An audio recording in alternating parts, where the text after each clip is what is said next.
का विरोध ये सबसे पहले जो फर्जी गारंटी है जिसका प्रचार हो रहा है, फर्जी गारंटी के चच्चा ने किया था। एल के अडवाणी ने 2009 में इसका ईवीएम का विरोध किया था। सुब्रमण्यम स्वामी ने रिट डाली थी सुप्रीम कोर्ट में, और ये तमाम लोग हैं और भी बहुत सारे लोग हैं। तो इन्होंने सबसे पहले ईवीएम का 2009 में विरोध किया। ये तो विरोधी है, गलत चीज़ का तो विरोध होगा, आज नहीं होगा, कल होगा, सबको करना पड़ेगा। नहीं होती, लोगों की मेंटलिटी बड़ी छोटी होती है। ये छोटी मेंटलिटी के लोग हैं, इन्हें आप बड़ी पार्टी कह रहे हैं, वो बाद में आएंगे। अगर आपने ताकत बना दी, ताकत दिखा दी, वो सबसे आपके आगे खड़े हो जाएंगे।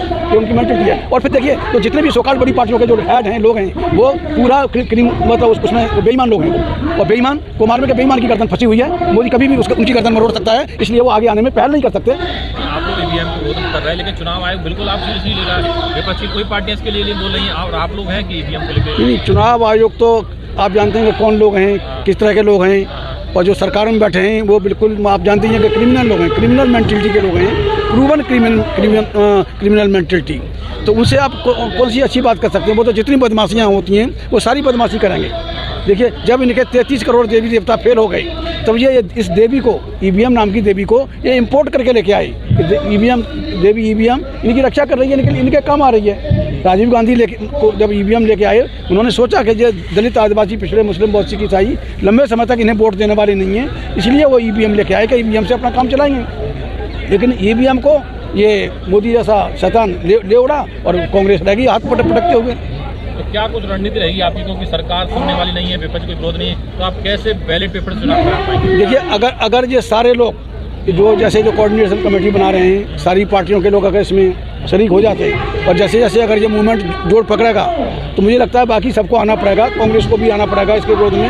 और अगर सारे उतर के आ गए, तो फिर सुप्रीम कोर्ट, इन शैतानों से उम्मीद नहीं है, इलेक्शन कमीशन से उम्मीद नहीं है, ये सुप्रीम कोर्ट के दखल से ये ईवीएम हट जानी चाहिए। कैसे सुप्रीम कोर्ट अपनी बात पहुंचाएं, कैसे मनवाएं सुप्रीम कोर्ट अपनी बात? देखिए, सुप्रीम कोर्ट भी अंधा नहीं है। जब से ये अभी मुख्य चीफ जस्टिस ऑफ इंडिया इस समय हैं, तो उनसे लोगों को काफ़ी उम्मीद है, जनता को काफ़ी उम्मीद है उनसे। लेकिन आप लोग खुद ही इकट्ठे नहीं हो पा रहे, और आप लोग ईवीएम पे क्वेश्चन कर रहे हो कि आप लोग तमाम मैंने आपसे कहा कि कहीं ना कहीं कोऑर्डिनेशन की कमी है, कोऑर्डिनेशन की कमी है। नहीं तो ये थोड़ी, यहाँ तो नज़ारा होता, पैर रखने की जगह नहीं मिलती। आज ये जो संयुक्त मोर्चा आपने बनाया, इसमें कोई भी बड़ी पार्टी क्यों नहीं दिखाई दे रही? छोटी छोटी पार्टी देखो, पार्टी बड़ी छोटी नहीं होती, लोगों की मेंटलिटी बड़ी छोटी होती है। ये छोटी मेंटलिटी के लोग हैं, इन्हें आप बड़ी पार्टी कह रहे हैं, वो बाद में आएंगे। अगर आपने ताकत बना दी, ताकत दिखा दी, तो वो सबसे आपके आगे खड़े हो जाएंगे। ये उनकी मेंटलिटी है। और फिर देखिए, तो जितने भी सोकाल बड़ी पार्टियों के जो हेड हैं, लोग हैं, वो पूरा मतलब उसमें बेईमान लोग हैं वो। और बेईमान को मारने के बेईमान की गर्दन फंसी हुई है। मोदी कभी भी उनकी गर्दन मरोड़ सकता है, इसलिए वो आगे आने में पहल नहीं कर सकते। अगर मामला बन गया तो निश्चित तौर पे ये इसको मतलब वो आ जाएंगे, बाद में आ जाएंगे। मुझे उम्मीद है आएंगे, आना पड़ेगा। विपक्ष की मुख्य पार्टी कांग्रेस है, कांग्रेस ईवीएम को लेकर कुछ भी नहीं बोल रही थी। जब इंडिया अलायंस की बैठक में जब खड़गे ने सवाल किया गया था ईवीएम को लेकर कि आपके साथ कोई घटकदर ईवीएम को विरोध कर रहे हैं, लेकिन उन्होंने इस सवाल को ही टाल दिया। ऐसा ईवीएम जो खड़गे साहब हैं, उनके आका, उनके आकाओं के आका ही तो ईवीएम को लेके आए थे, तो कैसे विरोध करेंगे? सोनिया गांधी जी के जो हस्बैंड हैं, राजीव गांधी थे, सॉरी, वही इस ईवीएम को लेके आए। और तो वो कैसे, खड़गे साहब की क्या औकात है कि वो विरोध करें? और ऐसे लोगों को, चाहे 131 मेंबर पार्लियामेंट हो SC ST के, चाहे जैसे वो दूसरे लोग हों, ये सब डॉक्टर अम्बेडकर ने बहुत पहले उनको पालतू कुत्ता लिखा है, पालतू कुत्ता कहा गया है। और पालतू कुत्ते से आप क्या, तो मालिक के इशारे पे गर्दन आगे पीछे रहते नहीं। पार्टी का अध्यक्ष तो पपेट है। एक तरह से आप, एक पपेट का मतलब वही पालतू वाली बात है। वो क्या, कैसे बोलेंगे? वो इधर देखेंगे तो सोनिया गांधी दिखाई दे रही है, इधर देखेंगे तो राहुल गांधी दिखाई दे रहे हैं। तो क्या उनकी औकात है खड़गे साहब की? वो तो सबसे पुराने ये पार्लियामेंटेरियन है, आज तक उनका मिनिस्टर बनने का नंबर नहीं आया। कभी बोले क्या वो? कल जिस तरह से आप लोगों ने प्रोटेस्ट किया, कल भानु प्रताप जो कई वकीलों को डिटेन कर लिया गया, जिस तरह के आप प्रोटेस्ट करोगे तो आपकी गिरफ्तारी हो नहीं हो, तो उन सब चीज़ों के लिए आपने क्या? देखिए, ताकत के आगे दुनिया झुकती है और ताकत के पीछे दुनिया चलती है। तो बगैर ताकत के आओगे तो आप निशाने पे आ जाओगे। अभी तो गिरफ्तार किया है, कल को गोली भी चल सकती है। हाँ, तो ये लड़ाई मामूली लड़ाई नहीं है, ये डू और डाई की लड़ाई है। डू और डाई की लड़ाई के लिए ताकत बनाओ भाई, पहले मैदान में आने से पहले ताकत बनानी चाहिए, और ताकत के साथ हमें अपने आप को प्रेजेंट करना चाहिए। किसी की औकात है? ये तो सब सुनिए, एक ताकत दिखाई दो ड्राइवरों ने, सिर्फ 2 दिन ताकत दिखाई, तीसरे दिन सरकार गिर गई पैरों पर। गिरी का नहीं गिरी, वो आगे क्या करते हैं? बेईमान हैं, झूठे हैं। आज उसको कहते हैं गारंटी। ईवीएम का विरोध ये सबसे पहले जो आज जो फर्जी गारंटी है जिसका प्रचार हो रहा है, फर्जी गारंटी के चच्चा ने किया था। एल के आडवाणी ने 2009 में इसका ईवीएम का विरोध किया था। सुब्रमण्यम स्वामी ने रिट डाली थी सुप्रीम कोर्ट में, और ये तमाम लोग हैं और भी बहुत सारे लोग हैं। तो इन्होंने सबसे पहले ईवीएम का 2009 में विरोध किया। ये तो विरोध ही है, गलत चीज़ का तो विरोध होगा, आज नहीं होगा कल होगा, सबको करना पड़ेगा। लेकिन 3 गुंडों के बीच में, 3 क्रिमिनल गुंडों के बीच में ये जो देवी ईवीएम फंस गई है, देवी ईवीएम भी कह रही है कि भाई मुझे निकालो, मैं संघप्रिय ईवीएम हूँ, मुझे यहाँ से निकालो। तो जनता से अपील कर रही है, जनता सुन नहीं रही है। कैसे आप लोग जन तक पहुँचा पाएंगे ईवीएम हटाओ?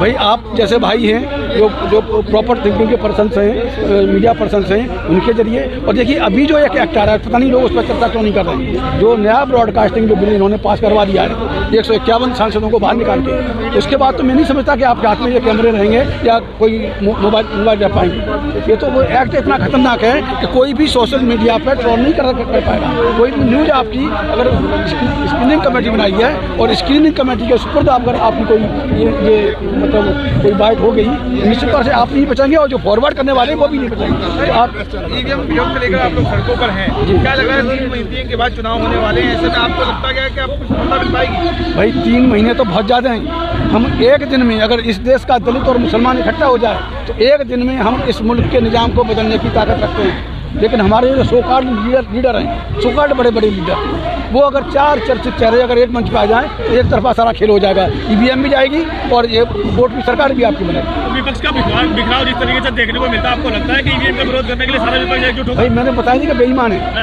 बेईमान है, वो देख रहे हैं, अभी बात कर रहे हैं। ऐसा नहीं है कि वो नहीं करे। मायावती ने 2017 में विरोध किया, 2017 में मायावती ने इसका विरोध किया है, पूरी जोर शोर से विरोध किया है। कोई दबी जबान में कर रहा है, कोई खुली जबान में कर रहा है, विरोध सभी कर रहे हैं। लेकिन हिम्मत नहीं है कि उसको क्या है, बिल्ली को घंटी कौन बांधे। घंटी बांधने के लिए बेचारे ये 2 वकील आए हैं, महमूद पाचा और ये दूसरे भानु प्रताप जी। देखिए चुनाव आयोग का बयान आया है कि ईवीएम में छेड़छाड़ नहीं की जा सकती है। अरे चुनाव आयोग क्या करेगा? तो ये तो दुनिया ने दिखा दिया। पूरे जो 2017 में प्रेस कॉन्फ्रेंस हुई थी जिसमें कपिल सिब्बल गए थे और इसने सैयद शुजा ने, आपने नाम सुना होगा, सैयद शुजा ने पूरा डेमो करके दिखा दिया, पूरी दुनिया में दिखाया है। वो तो ईवीएम तो क्या, ईवीएम तो जो मोदी कहेगा वही बोला गया चुनाव आयोग, और कुछ नहीं बोलेगा। तो ये जो पालतू पैट, चुनाव आयोग पर विश्वास नहीं है? हमें तो न चुनाव आयोग पर विश्वास है, न सरकार पर विश्वास है, न यहाँ की जुडिशरी पर विश्वास है। जब से ये बात किनसे कह रहे हैं आप? बात तो हम आपके माध्यम से लोगों के पास पहुँचा रहे हैं। अच्छा। अपने लोगों से कह रहे हैं। पीपल्स कोर्ट में खड़े हैं हम, पीपल्स कोर्ट में हमें जाना पड़ेगा। तो जिस तरह से 370 पर जजमेंट आया है इसका सुप्रीम कोर्ट का, या बाबरी मस्जिद पर जो जजमेंट आया, वो सारा इनवैलिड जजमेंट है। मुझसे बात करें, मैंने पार्टी बनने की कोशिश की, मुझे पार्टी नहीं बनाया, तो उससे भरोसा उठ गया है, आम आदमी का भरोसा उठ गया है ईवीएम को। अगर ये माहौल बन गया इस तरह से, अगर इन्होंने प्रॉपर काम कर पाए ये हमारे जो ये 2 वकील, तो निश्चित तौर से वो कोई भी मतलब पूरा समाज बहुत बड़ा रिस्क लेगा और ईवीएम को नहीं चलने देगा। जैसे कि आप बहुजन समाज की बात करते हैं और अभी आप बात कर रहे हैं कि दलित और मुस्लिम, दलित का मतलब सिर्फ चमार और भंगी नहीं है। दलित का मतलब है दला हुआ, और दला हुआ कौन है? जो इनके संपर्क में आया है, जो इंडोर सर्विस प्रोवाइडर, आज जो जिसको आप बैकवर्ड की बात कर रहे हैं, बैकवर्ड इंडोर सर्विस प्रोवाइडर रहा है, मतलब दहलीज के अंदर जाके काम किया है, तो वहाँ हमारी बहन बेटियों की इज्जत सुरक्षित नहीं रही। वो आउटडोर सर्विस प्रोवाइडर ये दलित नहीं है, असली दलित तो आज का बैकवर्ड है।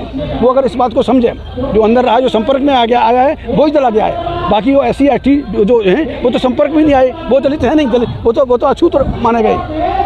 चाहे आप मतलब चाहे दलित कहें या शूद्र कहें, तो असली तो आज OBC है। वो OBC इतनी बड़ी ताकत है, हाथी की जैसी ताकत है, लेकिन उसे अपनी ताकत का एहसास नहीं हो रहा है, इसलिए फ्रंट पर नहीं आ रहा है वो। लेकिन आज भी दिख रहा है कि OBC का कोई भी नेता यहाँ नहीं नजर आ रहा है, कोई OBC का व्यक्ति नहीं। जो भी आज कमेटी, जो अस्थायी कमेटी घोषित की, उसमें भी कोई OBC का आदमी नहीं है। कुछ नाम सुने गए हैं, लेकिन ये तो लैक ऑफ प्रॉपर कोऑर्डिनेशन है, कोऑर्डिनेशन की कमी रही है। और ये जल्दबाजी में ये इन्होंने इतना बड़ा फैसला ले लिया। ये बाकायदा पूरी तैयारी के साथ में, प्रॉपर कोऑर्डिनेशन के साथ में आते तो तमाम लोग तैयार हैं। आज यहाँ लक्ष्मण यादव भी तो दिखाई देते, और स्वामी प्रसाद को मतलब मौर्य भी दिखाई देते, सब लोग दिखाई देते यहाँ पे। तो ये I think there is lot of lack of coordination. आगे की क्या योजना है आपकी? आगे क्या योजना है? आज के चुनाव में क्या योजना रहेगी? आगे के प्रोग्राम जो कहा कि हम ऐसा नहीं करेंगे, अगर ये लोग बात मानते हैं, समझते हैं तो ठीक है, नहीं तो हम अम्बेडकर समाज पार्टी एट देयर ओन बहुत बड़ा प्रोग्राम यहाँ दिल्ली के अंदर जिस हम तरह लोग से करेंगे। सुप्रीम कोर्ट के वकीलों ने 50 ईवीएम की मांग की चुनाव आयोग से, अगर मिल जाता है तो क्या प्रूफ कर पाएंगे किस तरह से धांधली होती है? देखिए, सुप्रीम कोर्ट की भी बात कर रहे हैं। सुप्रीम कोर्ट की बार काउंसिल सबसे बड़ी बार काउंसिल है, उसका चुनाव ईवीएम से होता था। जब ईवीएम पर भरोसा उठा तो सुप्रीम कोर्ट की बार काउंसिल का चुनाव बैलेट से होना लगा। राष्ट्रपति का चुनाव बैलेट उससे होता है, तो वही ये जो आम चुनाव है वो बैलेट से क्यों नहीं होगा?